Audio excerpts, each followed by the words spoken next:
Let's move on to one of the banker's other favourites, which is war, of course. So let's give you an update on Ukraine. And as always, I want to thank all of the alternative media sites out there, both ones that may be considered to be biased towards Russia, but also ones that are clearly biased towards Ukraine. It's only by having a look at the work of these individuals that we can start to get some detailed reporting on the battlefield, because of course we know that our very own media in UK and certainly the Ministry of Defence with Defence Intelligence are not telling the public the truth.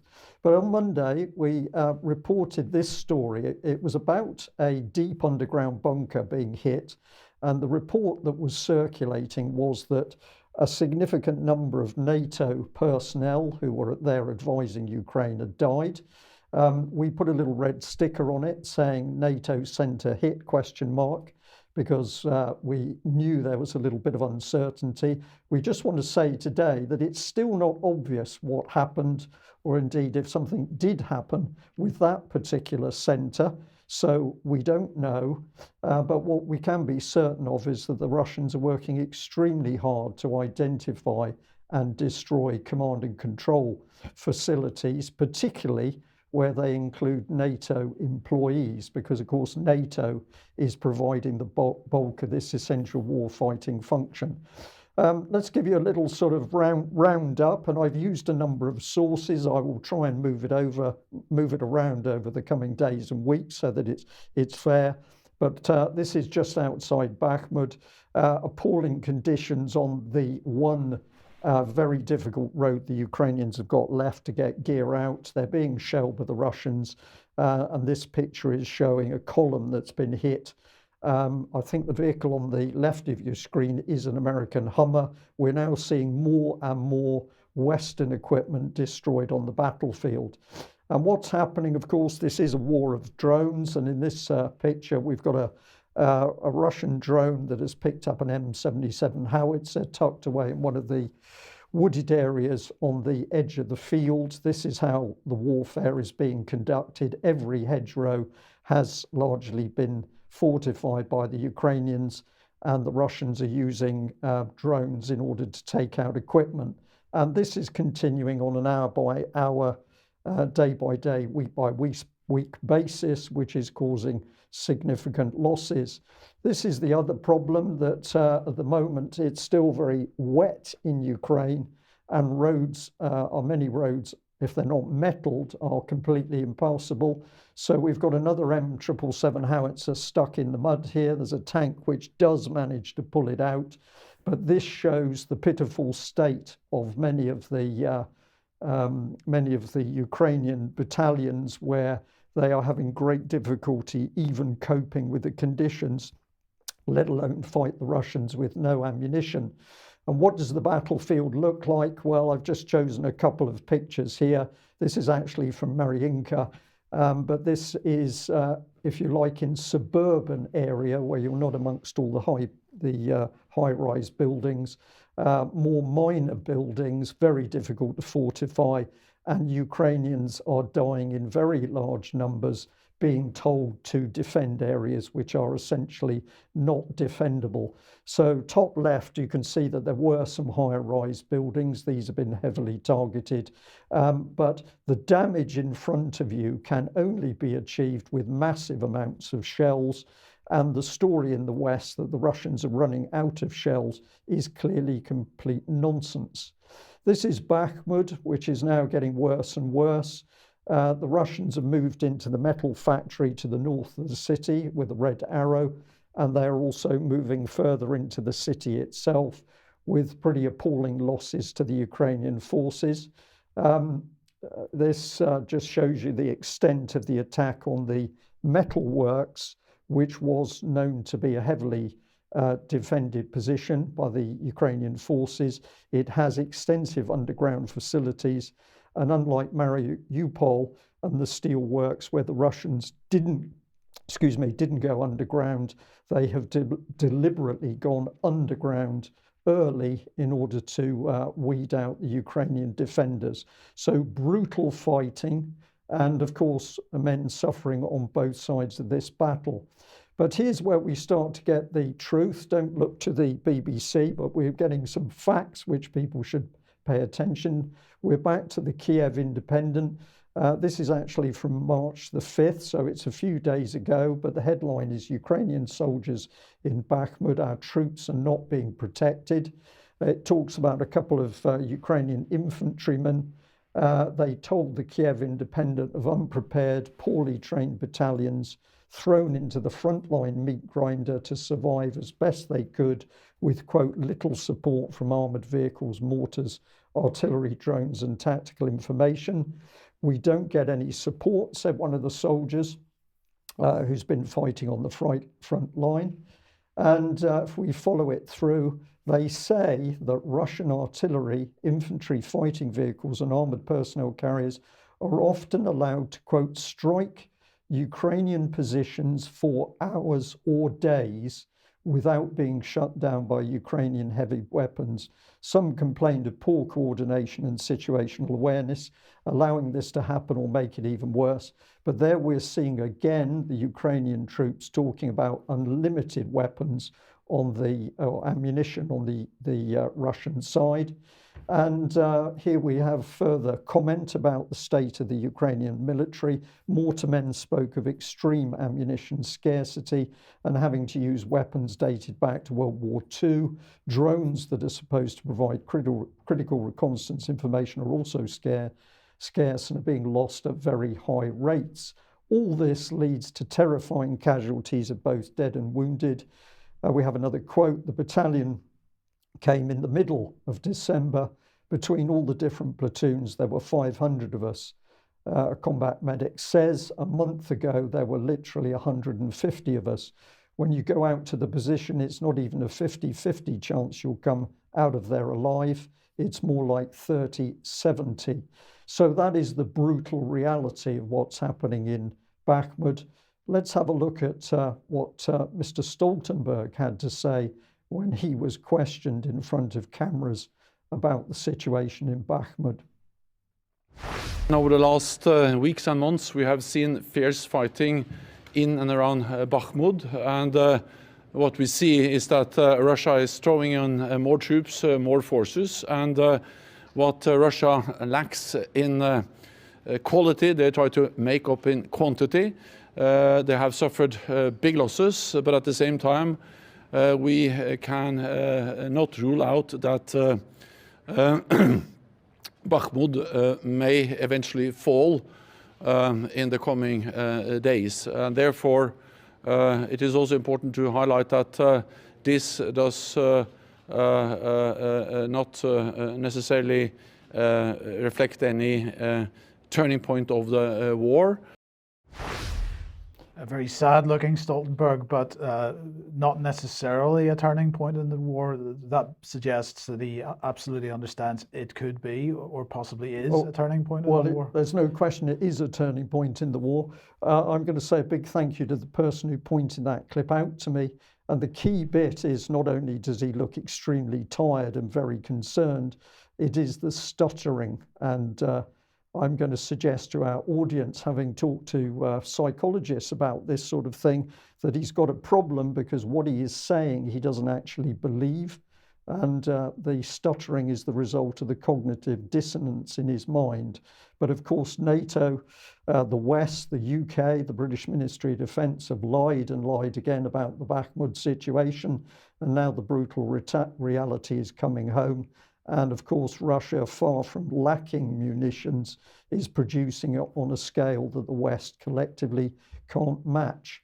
But of course, the latest distraction is the loss of a US Reaper over the Black Sea. Let's have a look at this tremendous CNN report. Now to our breaking news. A Russian jet has forced down a U.S. drone over the Black Sea after damaging its propeller. CNN's Oren Lieberman is at the Pentagon gathering details on this. Oren, tell us what we're learning about this. Brianna, this played out early this morning over international waters of the Black Sea, according to U.S. Air Force Europe.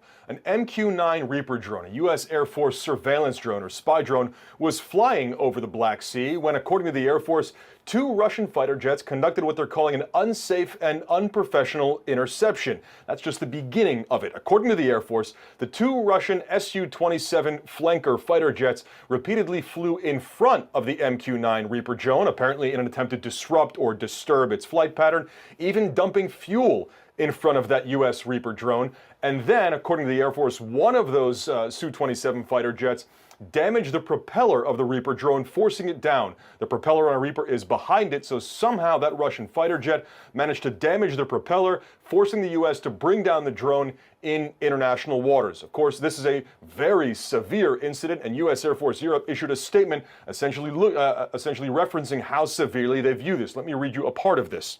This incident demonstrates a lack of competence in addition to being unsafe and unprofessional. These aggressive actions by Russian aircrew are dangerous and could lead to miscalculation and unintended escalation. According to the National Security Council, President Joe Biden was briefed on the incident earlier this morning by National Security Advisor Jake Sullivan. So he was given that information about how this played out earlier today. According to the NSC, there have been other interceptions between Russian and U.S. aircraft, but none as severe or as potentially escalatory as this, where we see an actual collision in midair between a Russian fighter jet and a U.S. drone that forced down the U.S. drone. Of course, the key question now, Brianna, how does the U.S. respond? How severely do they view this, and how deliberately do they view this? Certainly the statement from U.S. Air Force seems to say that the Russians were very deliberate in flying in front of the drone, dumping fuel in front of the drone, and then damaging the propeller, forcing it down eventually in the Black Sea. So now we'll wait to see how the U.S. chooses to respond to this incident. We have also reached out to the Russian Ministry of Defense for comment. Brianna? Well, Mike, you've got some flying experience. What's your thoughts? Incompetence? It's absolutely not incompetent. It's extremely competent flying, very professional flying. If they were able to bring that drone down, CNN alleging a collision without damaging their own aircraft, I think they've done a very capable job.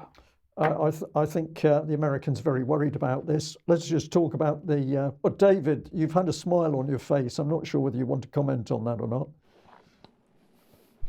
Well, I'm just letting this kind of flow over me, right? Because I'm confused, Brian, about how all of this can be happening, because we've got Russian artillery, bunker busting bombs, we've got fighters, but the BBC are telling me that the Russian reservists are fighting with shovels hand to hand because they don't have any ammunition, and they're quoting the British Ministry of Defence as their source. Russian reservists could be using shovels for hand-to-hand combat.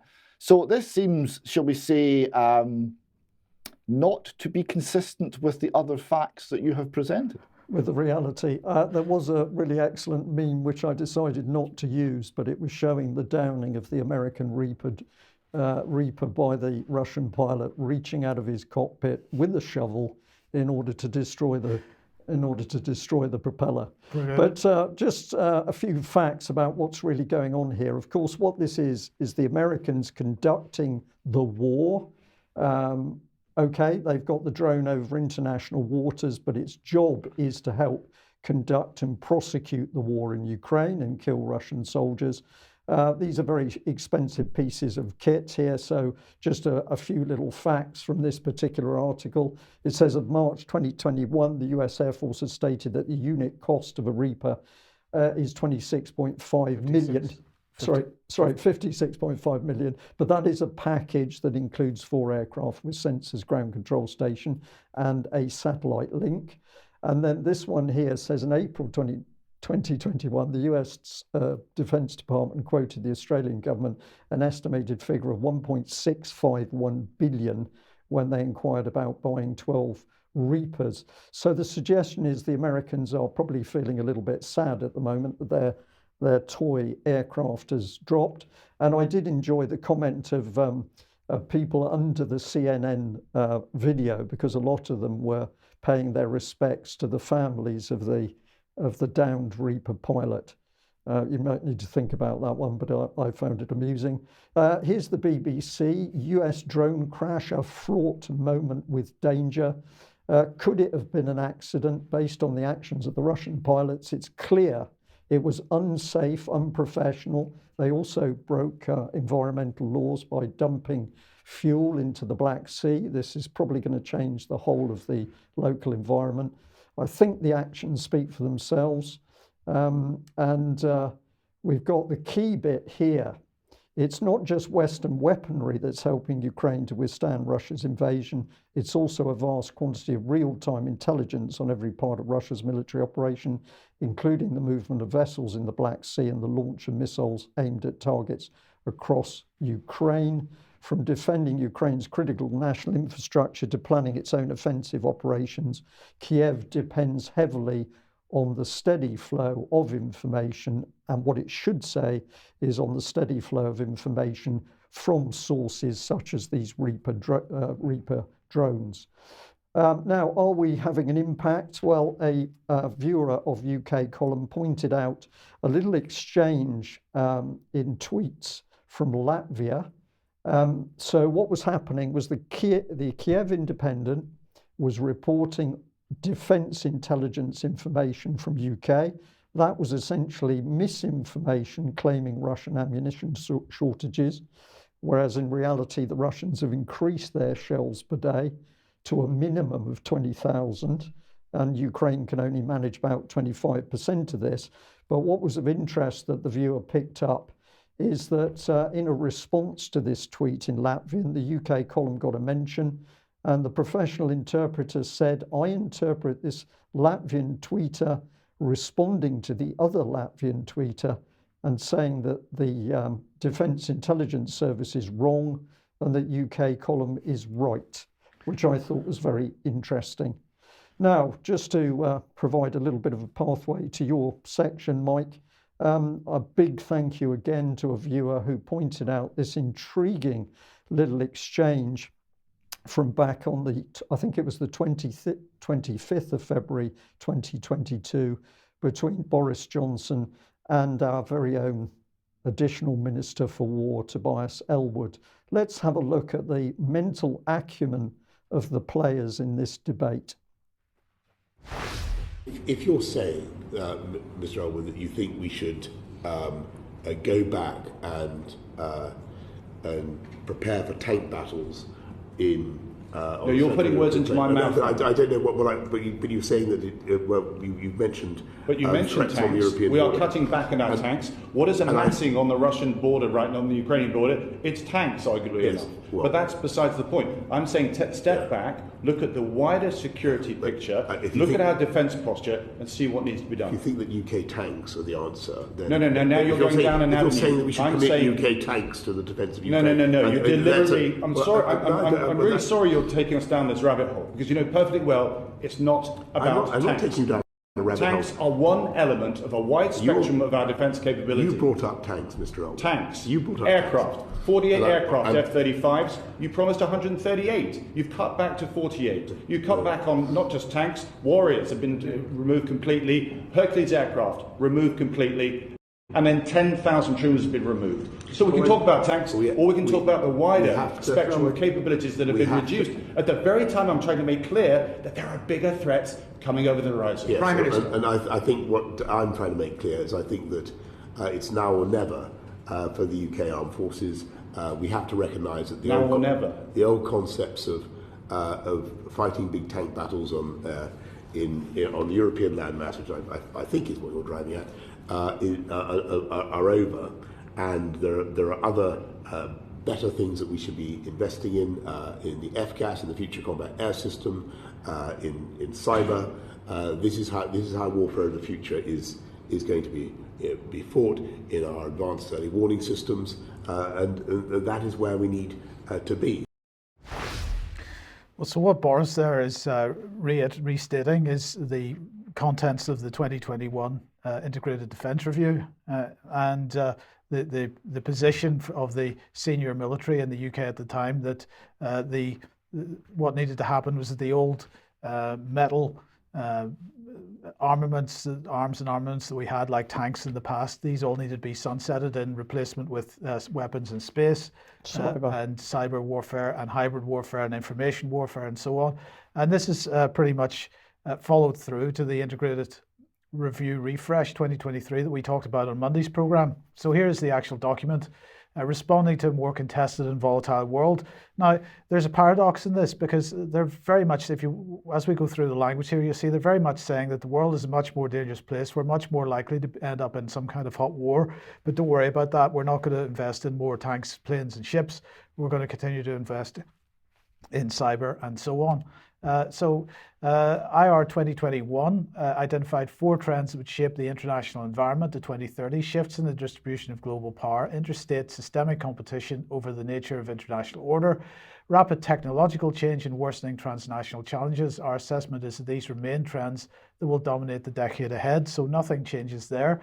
However, the government's decision to publish the IR refresh, which is this document, reflects the pace at which these trends have accelerated over the past 2 years. In that time, a transition to a multipolar, fragmented and contested world has happened more quickly and definitively than anticipated. We are now in a period of heightened risk and volatility that is likely to last beyond the 2030s. And they produced a nice little video clip. Let's have a look at it, telling us all that we're in an increasingly contested world, that they're adapting the UK's role, that the UK actively participates in defence of openness, freedom, and the rule of law. But they've got a tank on it, but we're not renewing our tank fleet and so on. And so it goes. But we've got to prevent Russia benefiting from its invasion of Ukraine, and we've got to align with our allies and protect our interests and so on. But we've got a nuclear symbol here because we've got to secure our place on the cutting edge of science and technology and so on. So anyway, what was really announced was as we mentioned on Monday, a £5 billion increase in defence spending, $2 billion to replenish and boost our munition stockpiles. These are all the stuff that we've sent to Ukraine that's been used already, that we don't have the capability to replace in a hurry. So we're going to spend some money to do that. And then the rest to support the nuclear enterprise through infrastructure, skills training, and AUKUS. We'll come on to AUKUS again in a second. So let's just have a look at some of the things that they're talking about. This extra $5 billion follows a £24 billion 4-year cash uplift in defence spending, the largest sustained increase since the Cold War, they claim. They say we will review defence spending after 2025 in light of our ambition to increase defence spending to 2.5% of GDP in the longer term. We will set up a new integrated security fund worth £1 billion to deliver on the core objectives of the integrated review at home and around the world. This replaces the existing conflict, stability and security fund. Now, I have always argued that the comma in that is in the wrong place, because the money that the Foreign Office has spent through the CSSF has been there to sustain and to make stable and secure the conflict in various areas of the world. It's not there to deal with conflict, it's there to create conflict and make sure that conflict runs on nice and stably, because that allows us to do all kinds of things. But anyway, the CSSF being replaced with this new integrated security fund. Vanessa will have more to say about that on Friday. We will provide an additional £20 million in funding to the BBC World Service, ensuring it can continue to provide 42 vital language services, including in countries, quotes, targeted by hostile states for disinformation. Well, I hope people from Eastern Europe listening to our broadcast today understand what they're being told there, that the BBC, yes, is a state weapon that will be used against them. And of course, we've talked about BBC Media Action working to set up Suspilny, the Ukrainian TV station. So be under no illusions that when you're looking at the BBC, particularly in Eastern Europe, this is the iron fist in a velvet glove. This is soft power of the UK government. Okay, and a very large part of the new review is a reorientation of our posture with respect to China. So they've got a huge section on China. China, under the Chinese Communist Party, they say, poses an epoch-defining and systemic challenge with implications for almost every area of government policy and the everyday lives of British people. In responding to this challenge, the UK will strengthen our national security protections, align and cooperate with our partners, and engage where it is consistent with their interests. And that, of course, is what AUKUS is all about, which we'll come on to in a second. But just before we get on to AUKUS, I just wanted to mention that the US has also published their 2024 defense budget, and the themes are quite similar. So if we just highlight this, for example, as the People's Republic of China races to modernize its military, this budget will sharpen our edge by making critical investments across all timeframes, theaters, and domains. So again, very similar to the integrated review, they're talking about hybrid warfare effectively. Amongst numerous important actions that bolster our combat credibility in the short term, this budget makes the department's largest ever investments in readiness and procurement, because they've got to replace all the arms and armaments that they've sent over to Ukraine already. To sustain our military advantage over China, it makes major investments in integrated air and missile defenses. This budget includes the largest ever Pacific Deterrence Initiative, which we are using to invest in advanced capabilities, new operational concepts, and more resilient force posture in the Indo-Pacific region. So they're absolutely pushing against China. We are joining that game. So AUKUS, a part of this, here is the latest graphic from the Ministry of Defence, because of course they announced the submarine deal.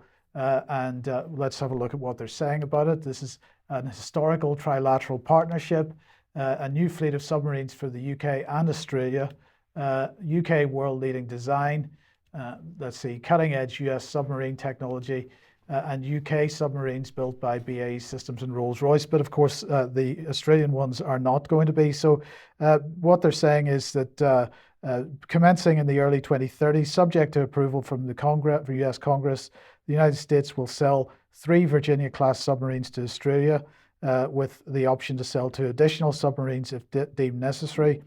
That is crucial, apparently, to enable Australia to sort of get through the next number of years until these new submarines are built, because the new submarines are going to be only coming online sometime in the 2030s and 2040s. So the Virginia-class submarines will go to Australia to fill that gap. And in the meantime, also, the UK will base one of its Astute submarines in Australia as well. So we're all getting involved in making sure that the pressure being kept on China. Well, we hope the design and build is better than for the aircraft carriers, because of course we know we've still got major problems and can't keep both the carriers at sea, but more on that another time.